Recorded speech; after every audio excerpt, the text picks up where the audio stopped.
اور آپ کی جسے کہیے کہ جسے ایگریشن کا جارحیت کے استعمال کے نتیجے میں کسی قسم کے عواقب یا کسی قسم کی جسے کہیں نتائج کا آپ کو خوف نہ ہو، تو وہ معاشرہ آپ کے اندر ظلم اور زیادتی کو کر گزرنے کی تحریک پیدا کرتا ہے۔ ہاں، کیونکہ ایسا بھی ہو سکتا ہے نا، لوگ کہیں کہ میں نے قتل کیا تھا، میں تو مینٹلی ڈس آرڈر ہوں، میرا تو کوئی مسئلہ نہیں ہے، اب میں تو جو چاہوں کروں۔ ایک وہ ہے کہ آپ کو وہ عذر مل جائے، اگر نہ بھی ہو تو آپ جب اپنے ارد گرد معاشرے میں دیکھتے ہیں کہ ایٹ لینتھ آپ کو offenders نظر آئیں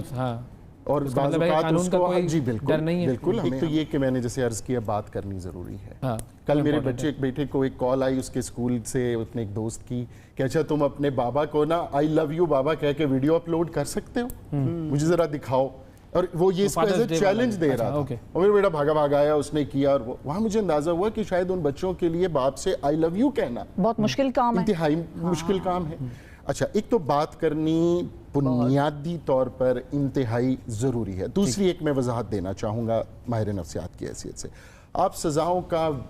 وحشیانہ اور بے دردانہ استعمال بھی کر لیں، اگر آپ روٹ کاز کو ایڈریس نہیں کریں گے تو آپ کی سزائیں یہ تو پھر اب ہم واپس یورپ چلے، میں بہت اوائڈ کرتا ہوں یورپ کی بات، یا ڈیولپڈ ورلڈ کی، وہاں بھی موجود ہے، وہاں سیریل کلنگ بھی موجود ہے، وہاں پیڈوفیلیا چوریاں بھی ہوتی ہیں، چوریاں بھی ہوتی ہیں، لیکن پھر تو تربیت وہاں پر جو ہو رہی ہے اس کا افیکٹ نہیں ہوا، جی وہاں سے سیکس ایجوکیشن، لیکن وہ اور کانٹیکسٹ ہے، ہم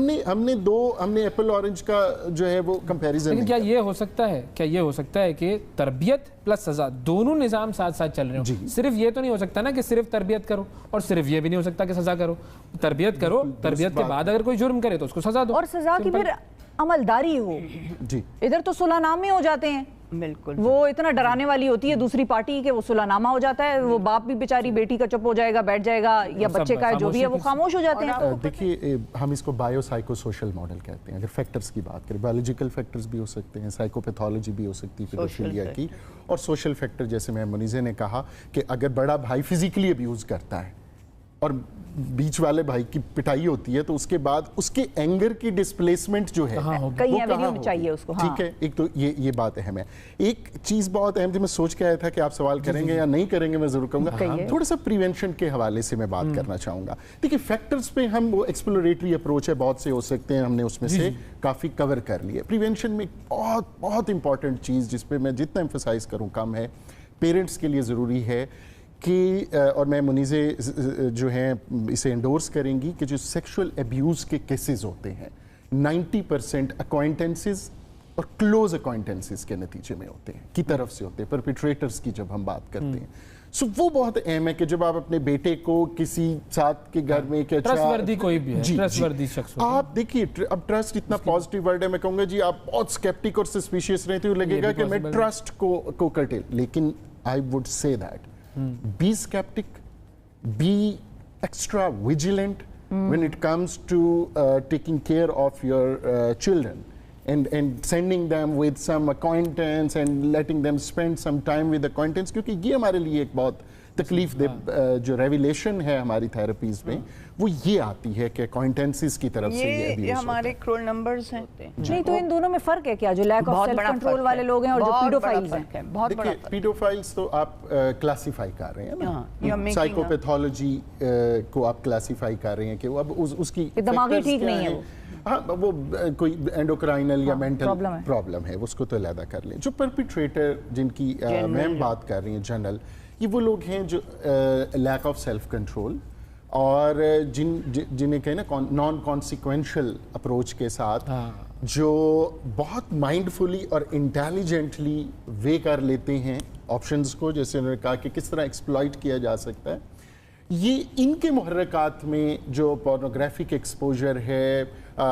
اس کے نتیجے میں لیک آف امپلس کنٹرول ہے، یہ چیزیں محرکات ہو سکتی ہیں۔ یہ ایک اور یہ میرا خیال ہے کہ جیسے میم نے کہا کہ ایک بگر چنک ہے، پرپیٹریٹر کا بگر چنک جو ہے وہ یہ لوگ ہیں جو ابھی ایک راولپنڈی میں آج سے 1.5 سال پہلے واقعہ ہوا کہ ایک 17 سالہ چچا نے اپنی 6 سالہ بھتیجی کو ریپ کیا، اس کے بعد قتل کر دیا۔ They were living together۔ Finally Yasir صاحب سائیکالوجی پہ دوبارہ آتے ہیں، اگر کسی بچے کے ساتھ اس طرح کا کوئی واقعہ ہوگا تو ہاؤ وڈ ہی اور شی ریئیکٹ, اس کے بیہیویئر میں کیا چینجز ہوں گی کہ جو پیرنٹس دیکھیں اور آئیڈینٹیفائی کریں کہ some thing is wrong? So many changes, کچھ سبجیکٹیو ہوں گی, لیکن جو آبجیکٹیو چینجز ہیں, میل اڈیپٹیو بیہیویئر ہوگا, اس کے موڈ اور ٹیمپرامنٹل جو اس کا بیہیویئر ہوگا وہ بہت ویری کرے گا, ایگریسو ہوگا, اس کے علاوہ وڈران بیہیویئر بھی وہ شو کر سکتا ہے کہ لوگوں سے کٹا رہے گا, اپنے کمرے میں رہے گا. اور اسپیشلی یہ وہ جگہ ہیں, یہ وہ گھرانے ہیں, ہاؤس ہولڈز ہیں جہاں کمیونیکیشن گیپ لیک کرتا ہے. اچھا, پھر جہاں کمیونیکیشن ہو جاتی ہے, میں اس کا بھی تذکرہ ضرور کرنا چاہوں گا کہ بعض اوقات آپ پیرنٹس فگر آؤٹ کر لیتے ہیں تو اس کے بعد کا parental reaction is very critical, very critical. It should be very encouraging, it should be very endorsing. اس کے اندر یہ کانفیڈنس بلڈنگ ہونی چاہیے کہ yes you are victim but you are not weak because we are on your side. ہم نے کئی کیسز ایسے دیکھے جس میں پیرنٹس نے کہا ماموں کا بتایا یا چچا کا بتایا تو بس وہ اس کو ہش ہش کر دیا گیا اور کانٹیکٹ بھی رکھا گیا. اب اس بچی کا سوچیں کہ میں نے اپنے پیرنٹس کو بتایا اور یہ شخص جو ہے یہ پھر بھی گھر میں چلا اتنا نہیں آتا تو 3 مہینے کے بعد چاہے کوئی گھر کی گیٹ ٹوگیدر میں نظر آتا ہے. ایسا کئی دفعہ ہوا کہ پیرنٹس اپنے بچوں کو لے کر آئے, 15, 16, 17, 18 برس کے بچے, پیرنٹس کو وہ بات نہیں کہہ سکے جو ہمارے ساتھ آدھے گھنٹے کے تھراپی سیشن میں انہوں نے ریویل کی. What happened there, what is so magical in that therapy chamber? Rapport building. جب یہ چیز باور ہو جاتی ہے ایک بچے یا ایون ایک ینگ ایڈلٹ پہ کہ the person sitting in front of me believes in me and trusts me,